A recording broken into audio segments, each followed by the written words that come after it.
nangyari, a barrage of questions. That's why I'm asking. Bakit natin ginawa yun earlier? Are we not already respecting a tradition well kept?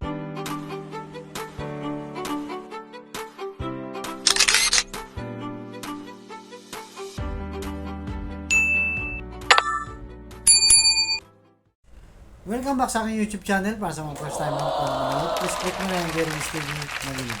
Anyway guys, wala nang bago, libre lang. Tulong mo na lang din sa kapwa mo. Alright, thank you very much po. So topic natin ngayon for today's video, nagkagulo ang mga kongresista dahil sa tinatawag nilang parliamentary courtesy.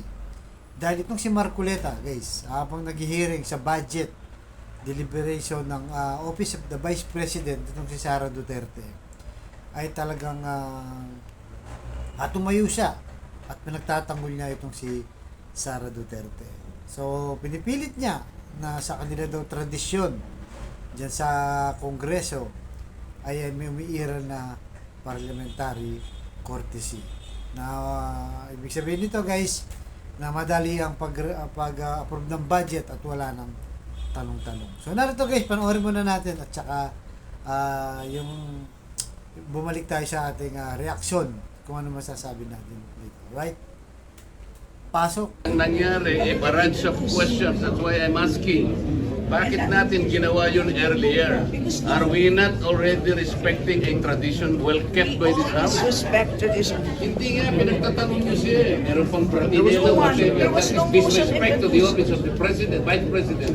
So ano pinagtatanong nyo sa kanya eh? These questions never happened before. That is the one I'm explaining to you. It did not happen before. Now, ang tanong ko po, ba't nangyari po nung nakaraan, nangyayari na naman ngayon? We are talking of the office, not the person. Motion was introduced. You may not like the person, you may not like her presence here, but you have to respect the office of the Vice President. That is all, because that is guided by the tradition. Kahapon po, kagaya po na sinabi nila, wala nang pinagtanong sa office of the President, and that is correct. That is in line with that tradition. Ngayon po, kung ang tinatanong ko ngayon, are we discarding the tradition? And is this committee authorized to discard a well-kept tradition? So kaya nga, then why are we intending to ask questions na naman at pinatawag nyo na naman kung sino-sino dito? That is why, kung hindi po kayo makakasagot, madam, ang tinanong ko na sa inyo, I am now moving. Oh, may bratinela pa. Saan po kayo nakakita ng gano'n? This did not happen anytime. Pang-labing pitong taong ko na po ito. Alam nyo, Madam Stella, I was already here when the Vice President was Noli Di Castro, when the Vice President was Binay, when Vice President... But you were also here in the last hearing. No motion was introduced. Yun na nga, kasi question na kaagad eh. Wala man lang... We can read the records. No, he did not introduce the motion. Nag-motion siya ngayon. But it's Parliamentary yung muna. status, Parliamentary muna. That is just, the first thing is, that is the manifestation of Congressman Dante Marcoleta, and it should be answered by the members. If the motion, then after that, Marcoleta will move that motion. Point of inquiry, Madam Chair. Yes, please proceed. Yes. Madam Chair, so, ibig sabihin, wala po ni isa na dumating from the Office of the Vice President para sumagot ng mga tanong ng ating mga colleagues, Madam Chair. That is correct. Madam Chair, kahapon kasi hindi na kami pinagtanong sa Office of the President. Tapos ngayon naman, wala naman yung Office of the Vice President para tanungin namin, Madam Chair. So, Madam Chair, hindi ko maintindihan kung bakit yung two highest position in the land natin ganito sa ating budget hearing sa Kongreso, no? Madam Chair, isang insulto sa mamamayang Pilipino at sa mga kinatawan dito sa loob ng Kongreso na hinalal ng mamamayan. Ano? Ang hiling natin makapagpaliwanag ng accountability at ang hiling natin ay maglinaw, no, ng mga, kasi marami pa po tayong tanong kaugnay dito. She may not like our questions last hearing, Madam Chair, she may not like being questioned about the OVP expenses. She may not like sitting with us here in the House. But Madam Chair, she is accountable to the people and she has this sworn duty to the Constitution, being the head of the agency, to be here, no, para po ipagtanggol or malaman natin yung budget niya, Madam Chair. So yun lang, Madam Chair, as a manifestation. Thank you, Madam Chair. Madam Chair, may I manifest also? Kong Arlene? Sorry, conference. Madam Yes, Chair, pwede ba kami naman um, muna, hindi naman sunod-sunod na Bigyan. sila na lang.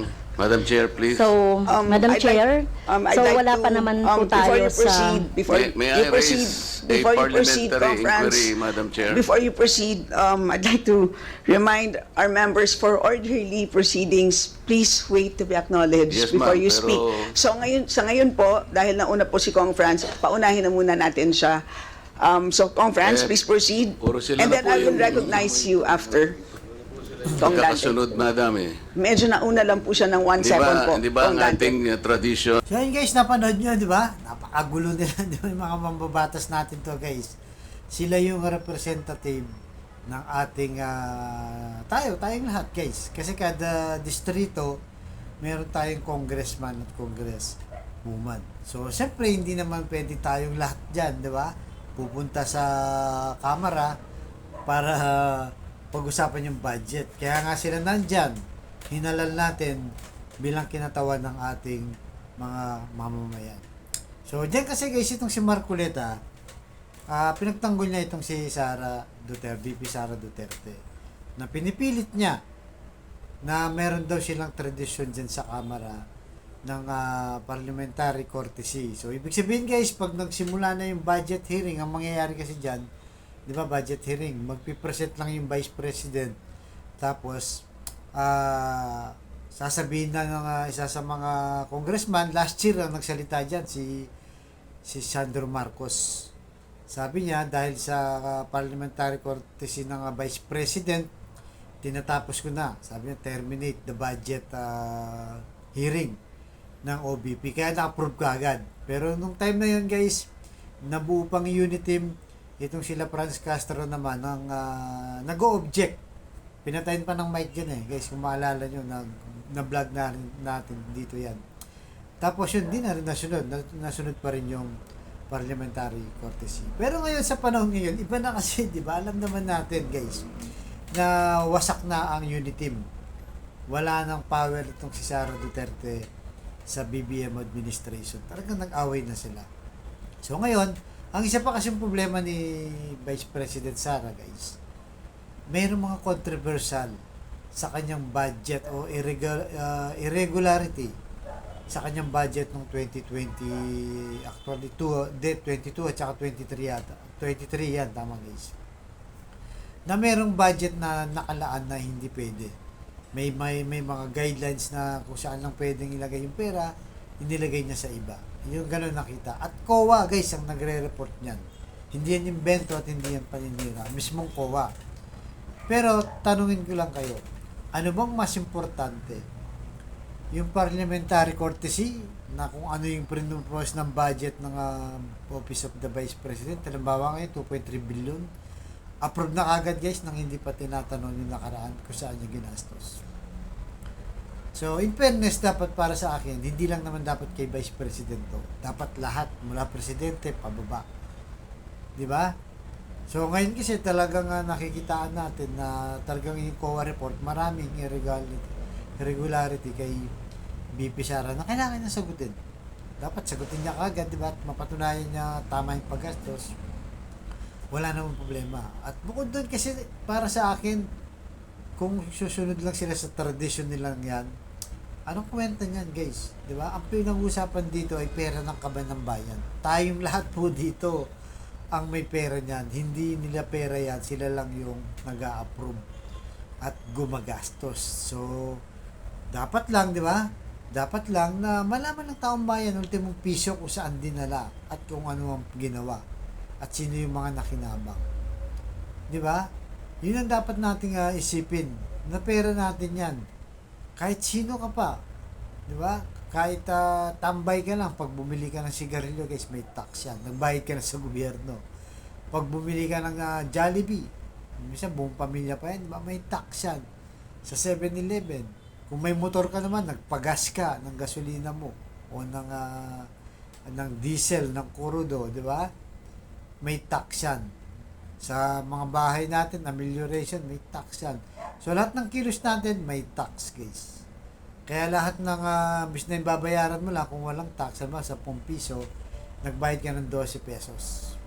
So, yung 2 piso, sa gobyerno yon. Yun nakalaan sa budget hearing na kung saan na pinag-uusapan nila ngayon. So, sana, di ba, talagang masinop, guys, di ba? Kagaya ni Yorme, nasabi niya yung dati na naging masinop siya sa kaban ng taong bayan sa Maynila. Kaya marami siya nagawang project. Sana, kapag in-account na o in-audit na, tama yung paggamit at napunta sa mga dapat puntahan. Kasi sa dami ng problema na kailangan budgetan ng gobyerno, mabalitaan natin na may sinasayang lang na budget na hindi naman ayon sa mga guidelines nila, guys, di ba? Napaka-importante nito. At ang isa pang naging problema ni Vice President Sara, hindi siya nag-attend ngayon, guys. Wala siya ngayon, ni isang mga opisyal niya wala din. Talagang parang binoykot nila yung kamera, di ba? Kahit sabihin natin may halong politika yan, pero meron siyang obligasyon sa bayan na dapat ay nandun siya kasi magre-request ka ng budget kung may tanong.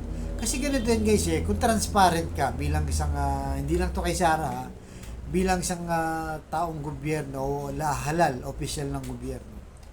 Kung pagdating sa budget hearing na yan, halimbawa, kung transparent ako, alam ko wala naman akong kinurap, di ba? Kung maraming binabato sa akin yung mga congressman at congresswoman natin, hindi ba dapat mas marami akong sinasagot sa kanila? Kasi wala naman akong tinatago. Transparent naman ako. Itong perang binigay nyo, ito yan, di ba? Ito yung perang pinantulong ko na sumunod ako sa guidelines. Yung mga ganun ba, yung transparent, napakadali, di ba, yung budget hearing.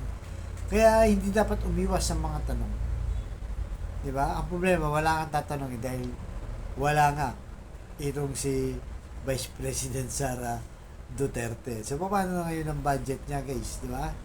Kung talagang lingkod bayan ka, dapat maging active ka, nakipag-cooperate ka. Kahit sabihin mo magkalaban kayo sa politika, obligasyon mo 'yan bilang halal ng taong bayan para sa posisyon mo na pinagkatiwala ng taong bayan. Di ba? Lalo pa pera pinag-uusapan. Pera ng tao yan, hindi nyo pera. So kayo, guys, anong masasabi nyo sa kaguluhan nito sa kamera? Mag-comment lang po kayo sa baba para malaman natin kung ano yung inyong saloobin tungkol sa pera ng taong bayan, kung paano nila gamitin. Alright, guys, continue lang po. Kung yung susunod yung vlog,